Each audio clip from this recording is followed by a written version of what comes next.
नमस्कार, आप जुड़े हैं मुद्दे की बात में कृष्ण कौशिक के साथ। आज का हमारा मुद्दा है बांग्लादेश। बांग्लादेश में हिंदू अल्पसंख्यकों के साथ हो रहे अत्याचारों के बारे में चर्चा करेंगे। आज पूरा देश जो बांग्लादेश में चाहे हिंदू हों, सिख हों, ईसाई हों, जो माइनॉरिटी जो वहाँ पर है उनके साथ अत्याचार हो रहा है, महिलाओं के साथ बलात्कार हो रहे हैं। ऐसी घटनाएं रोज़ वहाँ देखने को मिल रही हैं। वहाँ जिहादी मानसिकता एक तरह से पूरी हावी है और आज वहाँ हिंदू का रहना बड़ा मुहाल हो गया है। हमारे अगर बात करें, अभी पीछे देखा आपने, इस्कॉन मंदिर के जो महंत हैं उसको गिरफ्तार किया गया, उनके जो वकील यहाँ से गए उनका वहाँ मर्डर हो गया। ऐसी घटनाएं हुई वहाँ पर। वहाँ वकील भी नहीं मिल रहा है। अगर यहीं भारत की बात करें तो यहाँ आतंकवादी को भी वकील की मुहैया कराया जाता है। रात को 12 बजे कोर्ट खुल जाते हैं। ये तो भारत है।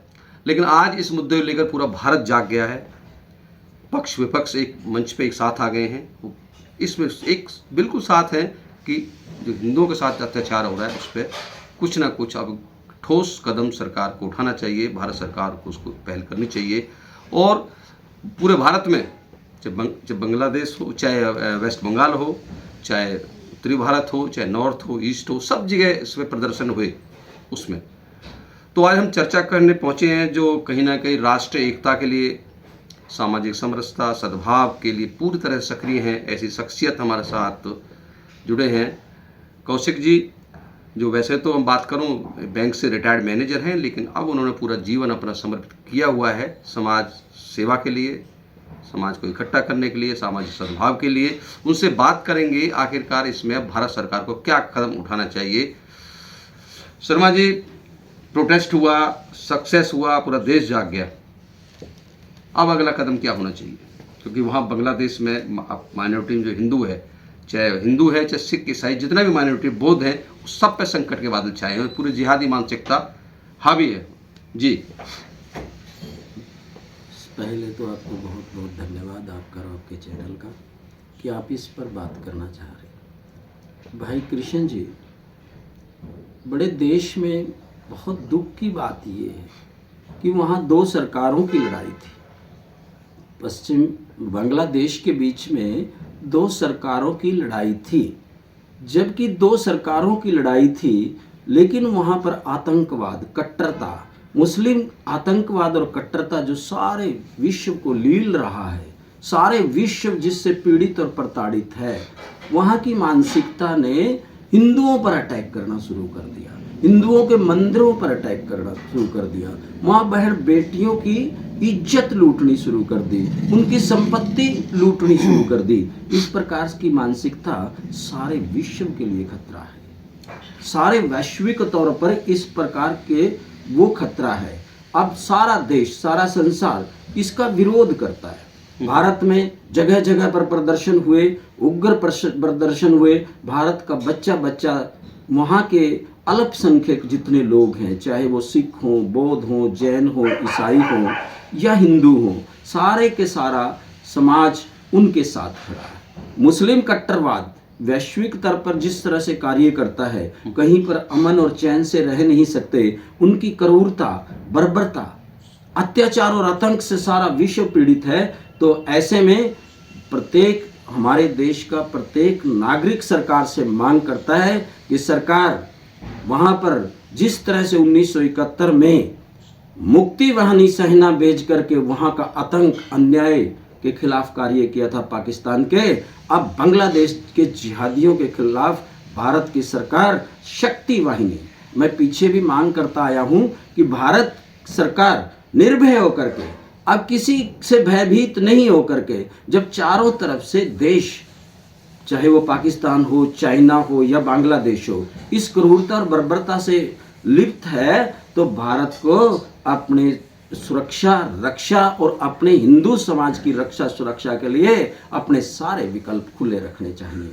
और यदि उस मानसिकता को मुंह तोड़ जवाब देने के लिए भारत को गुप्त रूप से वहां पर शक्ति वाहिनी भेजनी चाहिए। म्यांमार में देखिएगा किस प्रकार से रोहिंग्या आतंक मचाते रहे। आप म्यांमार के बीच में विरथु जब खड़ा हुआ तो कुछ छोटे से लोगों ने, छोटे से राष्ट्र ने बाहर फेंक के निकाल दिया और किसी भी व्यक्ति की, किसी की भी ताकत नहीं हुई वहां के खिलाफ बोलिए। ये जिहादी मानसिकता, ये आतंक से परिपूर्ण मानसिकता मात्र और मारम दंड से मानती है और दंड ही इनका इलाज है। म्यांमार का जिक्र किया, म्यांमार ने तो अपनी मुक्ति पा ली, वहाँ से उस तरह की जिहादी मानसिकता जो रोहिंग्या मुसलमान है भगा दिया। लेकिन वो हमारे जो भ्रष्ट तंत्र है भारत का, जो भ्रष्टाचार हमारे तंत्र में बैठा हुआ है, उसका फ़ायदा उठा के वो मुसीबत हमारे ऊपर आ गई, रोहिंग्या मुसलमान भारत में घुस गए। आज पक्ष और विपक्ष इस बात को लेकर के चिंतित है। यद्यपि कुछ राजनीतिक दल वोट के लिए, उनको ये नहीं भूलना चाहिए कि हिंदू भी वोटर है।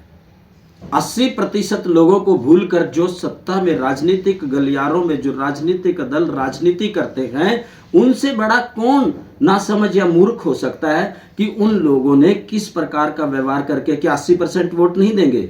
आज जो संगठित हिंदू हुआ है, जो संगठित समाज हुआ है, राष्ट्र हुआ है, वो किसी और की वजह से नहीं, इन बड़ बोले नेताओं की वजह से हुआ, विपक्षी नेताओं की वजह से, जो बार बार बेमतलब हर बात पे सनातन का, हिंदू धर्म का अपमान करते हैं और कहीं पर केरल में गऊ काट कर फेंक देते हैं और नवरात्रों के दिन में मीट खाते हैं, इस प्रकार का व्यवहार करते हैं। यदि हिंदू किसी व्यक्ति के साथ मृत्यु हो, अपराध हो, तो ये मौन साध लेते हैं। आज पूरा का पूरा कांग्रेस दल ने, सपा ने और कुछ राजनीतिक दलों ने मौन साध लिया है। इंडी गठबंधन का कोई भी व्यक्ति इस बात के लिए राजी नहीं है। गाजा के लिए जो लोग जोर जोर से चिल्लाते थे, सिर पर जिन्होंने उठा रखा था, आज वो सब के सब छद्म धर्म निरपेक्षी मौन साधे हुए भीगी बिल्ली बन के बैठे हैं। धिक्कार ऐसी राजनीति और ऐसे लोगों को जो अन्याय के खिलाफ, शोषण के खिलाफ और अत्याचार के खिलाफ बोल नहीं सकते।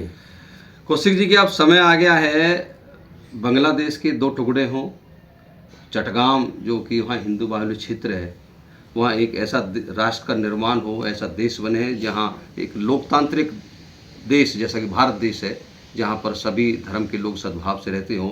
तो चटगाम एक ऐसा देश बनाने का समय आ गया कि भारत पहल करे और बांग्लादेश के अब टुकड़े करके एक वहाँ हिंदू राष्ट्र या एक ऐसा राष्ट्र स्थापित करवाए जहाँ पर हिंदू, सिख, ईसाई, बौद्ध, जो सभी पंथ के लोग वहाँ रह सकें।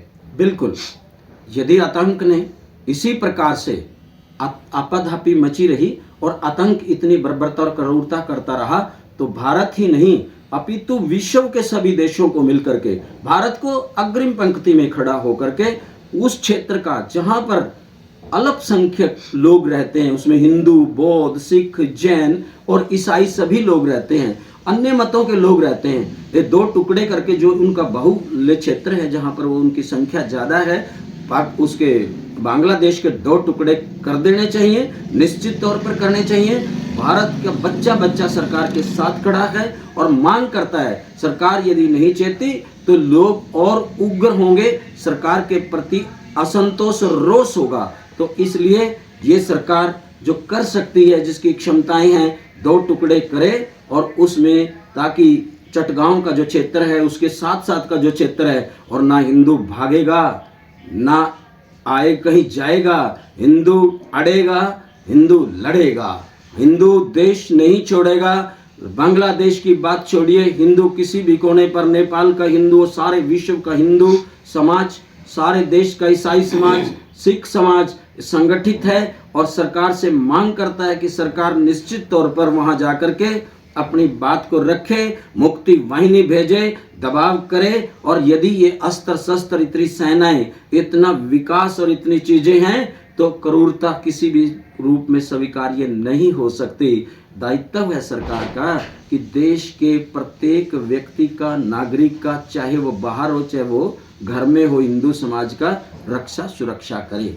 धन्यवाद कौशिक जी, आप सुन रहे थे, कौशिक जी ने बड़े विस्तार के साथ बहगी। तो आज भारत का जनमानस चाहता है कि बांग्लादेश के अब दो टुकड़े हों, इस समय आ गया है, चटगांव एक देश बने अलग से, जहां हिंदू, मुस्लिम, सिख, ईसाई, बौद्ध सद्भाव के साथ रहें, चैन के साथ रहें, अमन के साथ रहें। यही भारत सरकार से मांग करते हैं, देश मांग कर रहा है, क्योंकि आज पूरा देश जाग उठाया है बांग्लादेश पर हो रहे अल्पसंख्यकों के अत्याचार के खिलाफ। आप जुड़े हुए थे मुद्दे की बात में कृष्ण कौशिक के साथ। आपके साथ किसी अन्य मुद्दे के साथ जुड़ेंगे। हमारे साथ जुड़े रहने के लिए आपका बहुत बहुत धन्यवाद।